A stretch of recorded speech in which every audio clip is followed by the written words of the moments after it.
Hello everyone, welcome back to my channel. Josh and Anna Duggar seem to have the perfect life.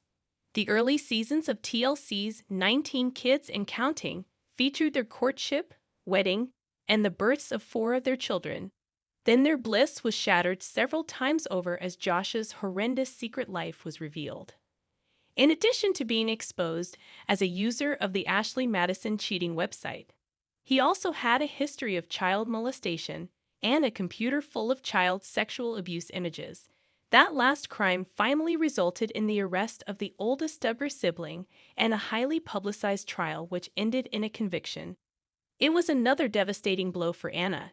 Not only was Josh being sent to a federal prison in Texas for 12 years, but they'd also had to sell their house, had a considerable loss to pay their expenses, leaving her homeless. To top it off, Anna had just given birth to their 7th child. With Josh out of the picture, Anna has turned to a new venture to help support her family. Going by the dates on the business's Instagram page, Anna has been breeding and selling golden retriever puppies since June 2024. Life is better with a hashtag golden retriever pup by your side. The bio declares. Video clips show the playful dogs romping in a huge grassy field that could certainly be part of the 97-acre Arkansas compound owned by her father-in-law, Jim Bob Duggar. Several of the posts featured children playing with or holding the puppies. Though their faces don't show, the kids' images suggest they might be 15-year-old Mackenzie, 11-year-old Marcus, and 9-year-old Meredith. Next, Jinger Duggar felt like she was on hard drugs after doctor gave her medication when she was postpartum with daughter Felicity. Jinger Duggar doesn't like taking medication unless she absolutely has to.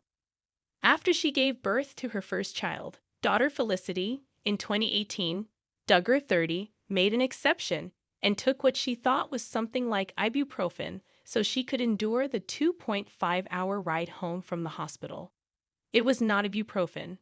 Duggar doesn't know what it was, but she described it as feeling like hard drugs when she recounted the story on the Jinger and Jeremy podcast. Jessa, Abby, and more pregnant Duggar sisters showing baby bumps over the years. I wasn't thinking it was going to be anything more than ibuprofen.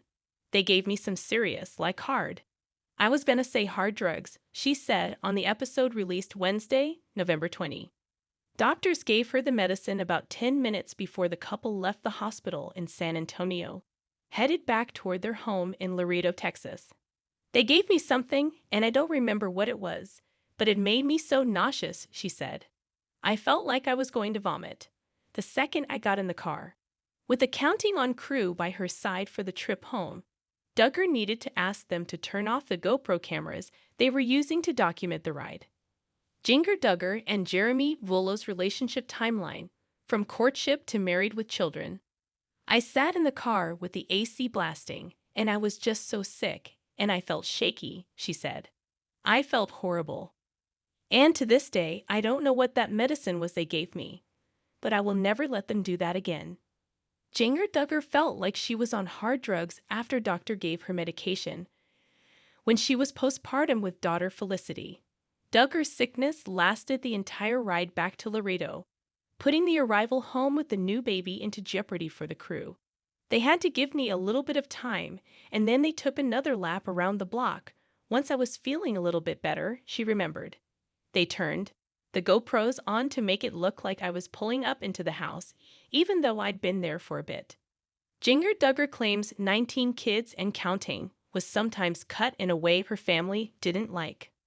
For her husband, Jeremy Vullo, the trip was just as harrowing, albeit for a different reason. With Duggar out of commission, he was left to deal with the stress of driving a newborn baby home for the first time. I was tense too.